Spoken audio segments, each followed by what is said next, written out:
మనలో ప్రతి ఒక్కరూ ఎప్పుడో ఒకసారి రైళ్లలో ప్రయాణం చేసి ఉంటాం. కౌంటర్ దగ్గరకు వెళ్ళి లైన్లో నిల్చొని టికెట్ తీసుకొని ఉండి ఉంటాం. అయితే ట్రైన్ టికెట్కి సంబంధించి చాలా ఆసక్తికర విషయాలు ఉన్నాయి. టికెట్పై ఛార్జీ ఎక్కడి నుంచి ఎక్కడి వరకు అనేది ముద్రించి ఉంటాయి.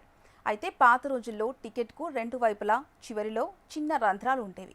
అసలు ఆ రంధ్రాలు ఎందుకున్నాయి అనే అనుమానం చాలా మందికి వచ్చి ఉంటుంది. దానికి సమాధానాలు ఇప్పుడు చూద్దాం.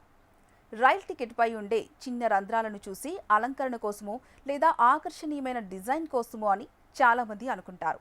కానీ దీని వెనుక పెద్ద సీక్రెట్ ఉంది. ఒక పెద్ద సాంకేతిక కారణం ఉంది. పాత రోజుల్లో టెక్నాలజీ, కంప్యూటర్లు, ప్రింటర్లు అంతగా అందుబాటులో ఉండేవి కాదు. దీంతో రైల్ టికెట్లను ముద్రించేందుకు ప్రత్యేక యంత్రాలను ఉపయోగించేవారు.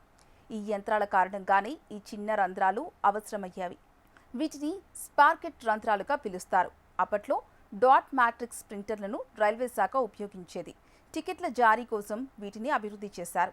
పాత రోజుల్లో టికెట్లను వేర్వేరు పేజీలుగా కాకుండా పొడవైన కాగితంపై ముద్రించేవారు. ప్రింటర్ కాగితాన్ని సరిగ్గా పట్టుకొని ముందుకు కదిలించడానికి వీలుగా ఇరువైపులా రంధ్రాలను కాగితానికి నమూనా దూరంలో ఉంచేవారు. పాత డాట్ మ్యాట్రిక్స్ ప్రింటర్లు పూర్తిగా యాంత్రికమైనవి. వాటి లోపల చిన్న చక్రాలు ఉండేవి. ఈ చక్రాలు కాగితం అంచుల్లోని రంధ్రాల్లోకి సరిపోయి కాగితాన్ని ముందుకు లాగేవి. ఈ చిన్న రంధ్రాలు లేకపోతే కాగితం జారిపోయి వంకరగా అయ్యేది. అలా జరిగితే టికెట్పై ముద్రించిన సమాచారం సరైన స్థానంలో కాకుండా తప్పుగా ఉండేది. స్పార్కెట్ రంధ్రాల కారణంగా కాగితం సరళ రేఖలో కదలడమే కాకుండా ప్రతి టికెట్ సరిగ్గా ముద్రించబడేది. అయితే ప్రస్తుతం ఆధునిక థర్మల్, డిజిటల్ ప్రింటర్లు అందుబాటులోకి వచ్చాయి. కొత్త ప్రింటర్లకు కాగితాన్ని కదిలించేందుకు గేర్ వీల్ వ్యవస్థ అవసరం లేదు. నిరంతరం కదులుతూ ఉండే పొడవైన కాగితపు షీట్ల వాడకం కూడా తగ్గింది.